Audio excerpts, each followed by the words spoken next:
Hello guys, welcome back to our YouTube channel Manish academy. तो आज की क्लास में हम लास्ट टॉपिक को कंटिन्यू करेंगे, treatment of accumulated profits, losses and reserves. Accumulated मतलब पिछले कई साल से जो रिजर्व्स, प्रॉफिट या लॉस एक्यूमुलेट हो रहे हैं और हमने इसे पार्टनर में डिवाइड नहीं किया। उसमें एक पर्टिकुलर रिजर्व है वर्कमैन कॉम्पनसेशन फंड या वर्कमैन कॉम्पनसेशन रिजर्व। तो इसकी क्या ट्रीटमेंट होती है, इसकी मीनिंग क्या होती है पहले समझेंगे। अकाउंटिंग ट्रीटमेंट क्या होता है जब डिफरेंट एडजस्टमेंट्स होते हैं, उन सबको हम देखेंगे। पहले वर्कमैन कॉम्पनसेशन फंड को हम समझते हैं। मान लो आपकी company X Y Z limited और वर्कर्स आपकी कंपनी में काम करते हैं, और जिन वर्किंग कंडीशन में वो वर्कर्स काम करते हैं बहुत चांसेस हैं किसी वर्कर का कुछ डैमेज हो सकता है और मेडिकल एक्सपेंसेस आपको उठाना पड़ जाए, या किसी वर्कर का कुछ डैमेज हुआ, उसने मेडिकल क्लेम या कोई भी एक्सपेंसेस आपसे मांग लिया, क्लेम कर लिया। तो अगर आप इसके लिए पहले से प्रिपेयर्ड नहीं रहोगे तो आपका जो मेन प्रॉफिट है, जो एक्सपेक्ट कर रहे हो इस साल या हुआ है या होने वाला है, वो आपका हैम्पर होगा। तो इस अनसर्टेनिटी से बचने के लिए आप कोई भी कंपनी जो है अपने लिए एक वर्कमैन कॉम्पनसेशन फंड या वर्कमैन कॉम्पनसेशन रिजर्व क्रिएट करती है कि इन फ्यूचर अगर कोई वर्कर किसी का कुछ डैमेज हो जाए और उसे मेडिकल एक्सपेंसेस पे करने के लिए वो कंपनी से क्लेम करे तो हम आसानी से पे कर सके without affecting our main profit. तो इसीलिए क्योंकि लाइबिलिटी है वर्कर्स के लिए, हमारी लाइबिलिटी होती है कि वर्कर्स का कुछ डैमेज है उसे पे करेंगे, तो इसीलिए हम इसे बैलेंस शीट के, कंपनी हमेशा अपने WCF वर्कमैन कॉम्पनसेशन फंड को बैलेंस शीट के लाइबिलिटी साइड ही रखती है। ये हो गया। इसके बाद हाँ, इसे हम ये एक्यूमुलेटेड प्रॉफिट लॉसेस का पार्ट क्यों है। मान लो इस साल आपने अपने प्रॉफिट का 10% या जितना भी है एक्यूमुलेटेड प्रॉफिट, या मान लो 10,000 रुपए आपने वर्कमैन कॉम्पनसेशन फंड में रख दिया, वर्कर का कुछ डैमेज नहीं हुआ, किसी ने कुछ क्लेम नहीं किया, तो वो अनयूज अमाउंट रह गया। नेक्स्ट ईयर भी ऐसा हुआ, उससे नेक्स्ट ईयर भी ऐसा हुआ, ऐसे करते करते 4-5 साल तक किसी वर्कर का कुछ डैमेज ही नहीं हुआ, कुछ हुआ नहीं और उसने क्लेम भी नहीं किया, तो ये अमाउंट एक्यूमुलेट होता चला गया।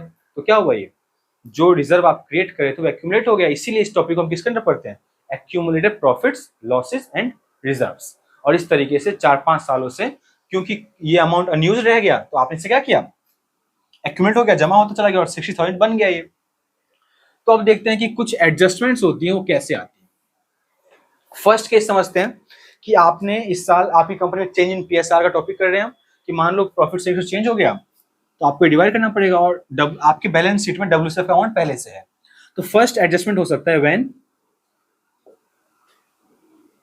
There is no information about workman compensation fund और क्लेम। मतलब कुछ क्वेश्चन में लिखा ही नहीं है कि WCF के लिए कोई क्लेम आया कि नहीं, या किसी वर्कर ने क्लेम किया कि नहीं किया, तो हम क्या मानेंगे, किसी वर्कर ने क्लेम नहीं किया, किसी वर्कर डैमेज नहीं हुआ, तो ये पैसे इस साल फिर से बच गए। तो इस अमाउंट को हम क्या करेंगे, डिस्ट्रीब्यूट कर देंगे अमंग ओल्ड पार्टनर्स, क्योंकि अनयूज रह गया ये।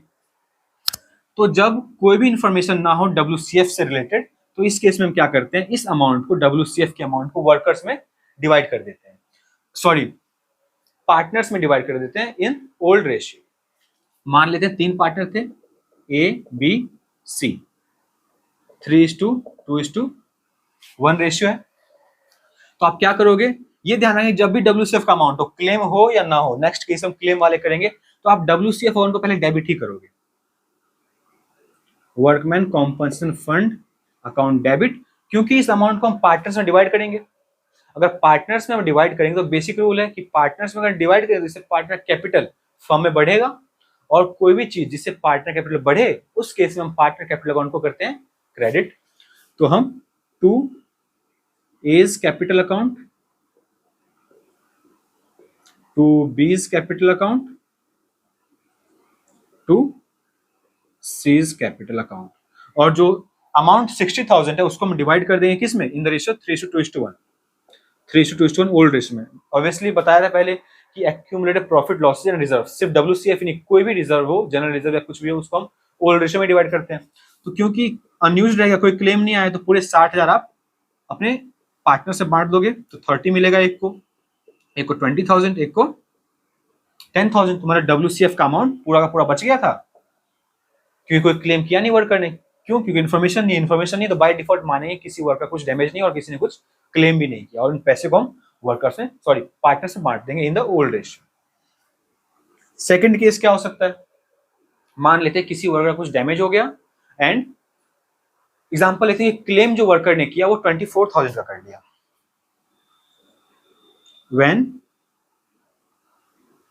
Claim against workman compensation fund is estimated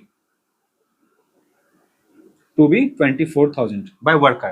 किसी वर्कर को कुछ डैमेज हो गया और उसने 24,000 रुपीज का क्लेम किया कंपनी। तो इस केस में आपके पास रिजर्व 60 का है, 60,000 का, इसमें से 24,000 वर्कर्स को दे दोगे, बचे हुए जो अमाउंट होंगे वो आप बांट दोगे, डिस्ट्रीब्यूट कर दोगे in the partners in their old ratio. तो इसके विजिलेंटी कैसे करते हैं, मैंने क्या बताया, कोई भी रिजर्व हो उसको हम पहले डेबिट ही करते हैं। तो क्योंकि WCF है तो WCF अकाउंट को हम करेंगे डेबिट, पहले भी हमने डेबिट ही किया था। WCF अकाउंट डेबिट कितना 60,000 है। इसमें से हमारी लाइबिलिटी कितनी है, अगर हम फर्म है तो अगर किसी ने क्लेम किया वर्कर तो हमारी लाइबिलिटी कितनी है पे करने के लिए, 24,000। क्वेश्चन में लिखा हुआ है कि वर्कर्स को हमें 24,000 देना पड़ेगा। तो टू क्लेम अगेंस्ट WCF। और जब लाइबिलिटी बढ़ती है तो हम उस अकाउंट को क्रेडिट करते हैं, ये पता है हमें, लाइबिलिटी का नेचर क्रेडिट का होता है, जब भी बढ़ेगा तो क्रेडिट, कम होगा तो डेबिट। तो क्योंकि हमारी लाइबिलिटी बढ़ी है, क्योंकि हमें क्लेम पे करना पड़ेगा, तो हमने क्लेम अगेंस्ट WCF को कर दिया क्रेडिट। कितने अमाउंट से, 24 का आया है।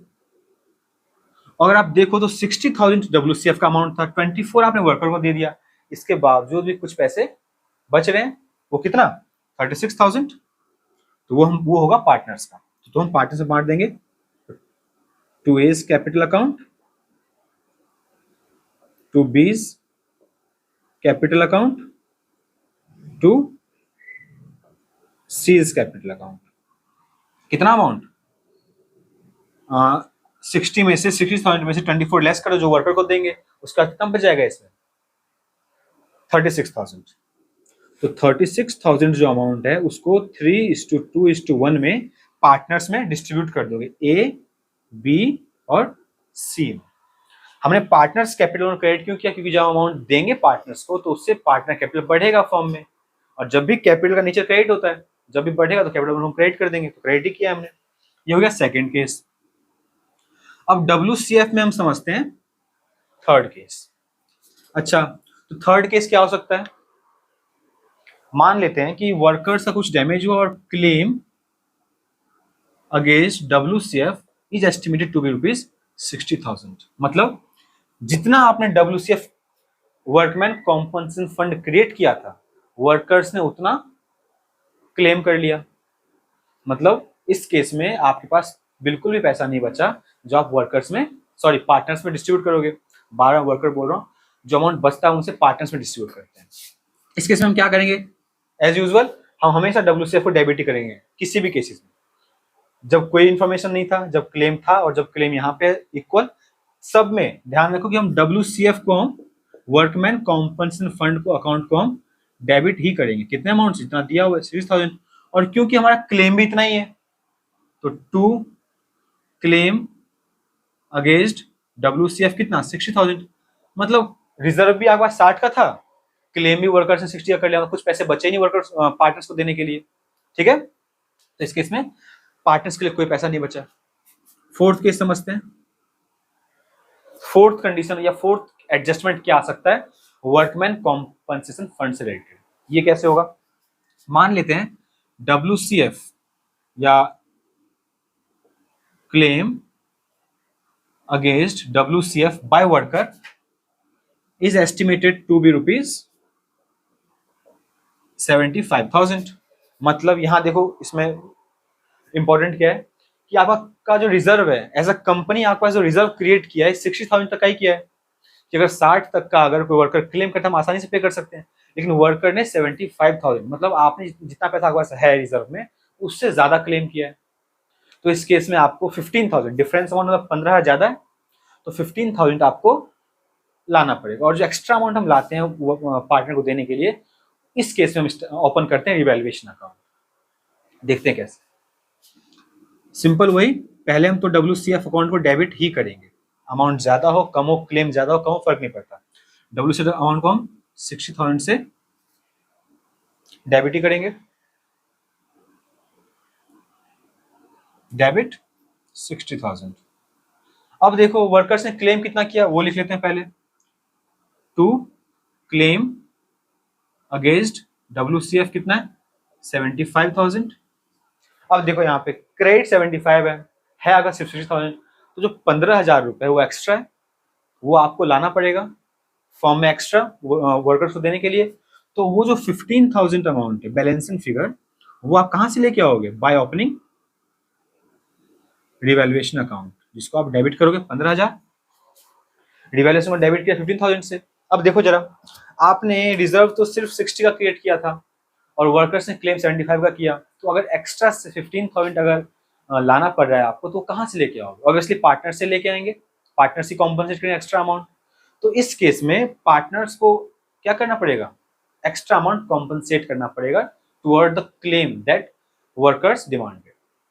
तो इस केस में जो रिवैल्यूएशन अकाउंट है जो आपने डेबिट किया था, अब इस केस में क्या 15,000 पार्टनर से लेके आओगे, तो पार्टनर्स जो पैसे लेके आओगे, तो इसके से पार्टनर कैपिटल कम होगा। और मैंने क्या कहा, जब पार्टनर को बांटते हैं तो कैपिटल बढ़ता है, तो क्रेडिट करते हैं। अब पार्टनर को कैपिटल पैसा लेके आना पड़ेगा अपने अकाउंट से, तो इस केस में पार्टनर कैपिटल कम होगा। और जब भी पार्टनर का कैपिटल कम होता है तो हम पार्टनर्स कैपिटल अकाउंट को करते हैं डेबिट। तो मान लेते हैं एज कैपिटल अकाउंट डेबिट होगा, बीज कैपिटल अकाउंट डेबिट होगा, सीज कैपिटल अकाउंट डेबिट होगा। टू जो रिवैल्यूएशन आपने डेबिट किया था, ओपन किया, तो उसे क्लोज करोगे। टू रिवैल्यूएशन अकाउंट 15,000, और ये कौन लेके आएगा?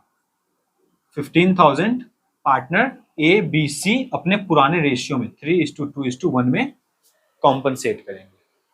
तो इस केस में थोड़ा इंपॉर्टेंट क्या था कि आपका जो क्लेम है, वर्कर ने जो क्लेम किया है पैसा अमाउंट, वो ज्यादा है आपके क्रिएटेड रिजर्व से। इस केस में जो एक्स्ट्रा अमाउंट है वो आपको लाना पड़ेगा वर्कर्स को देने के लिए, और लाओगे तो उसके लिए हम रिवैल्यूएशन अकाउंट ओपन करेंगे। और ये जो अमाउंट है इनडायरेक्टली वर्कर्स को पार्टनर्स को देना पड़ेगा। पार्टनर्स लेके आएंगे ये फॉर्म, और पार्टनर जब पैसा लेके आएंगे तो उनका कैपिटल फॉर्म में कम होगा, और जब कैपिटल कम होगा तो कैपिटल अकाउंट को पार्टनर्स कैपिटल अकाउंट हम करते हैं डेबिट, और जो अमाउंट है 15,000 का एक्सेस जो अमाउंट था, डेफिशिएंट अमाउंट, वो पार्टनर्स लेके आएंगे 3:1 रेशियो में डिवाइड कर ओल्ड रेशियो। तो ये क्वेश्चंस था, मतलब कि वर्कमैन कॉम्पनसेशन फंड जो one of the accumulated profits loss and reserve का पार्ट है, उस पर कितने एडजस्टमेंट्स आ सकते हैं। तो पॉसिबल 4 केसेस हैं जो WCF पे आते हैं, तो इसे आप देख लो, यही है WCF का। इसके बाद हम करेंगे इन्वेस्टमेंट फ्लक्चुएशन फंड, जो second most important accumulated profit losses and reserve का पार्ट है। उसकी क्या ट्रीटमेंट होती है, क्या थियोरेटिकल पार्ट होता है, उसमें कितने एडजस्टमेंट्स, जैसे इसमें 4 एडजस्टमेंट्स है, उसमें कितने एडजस्टमेंट्स आ सकते हैं, और कैसे उसको ट्रीट करते हैं, अकाउंटिंग ट्रीटमेंट जैसे हमने यहाँ सीखा, तो उसका कैसे करते हैं, वो सब हम नेक्स्ट क्लास में देखते हैं। Thank you.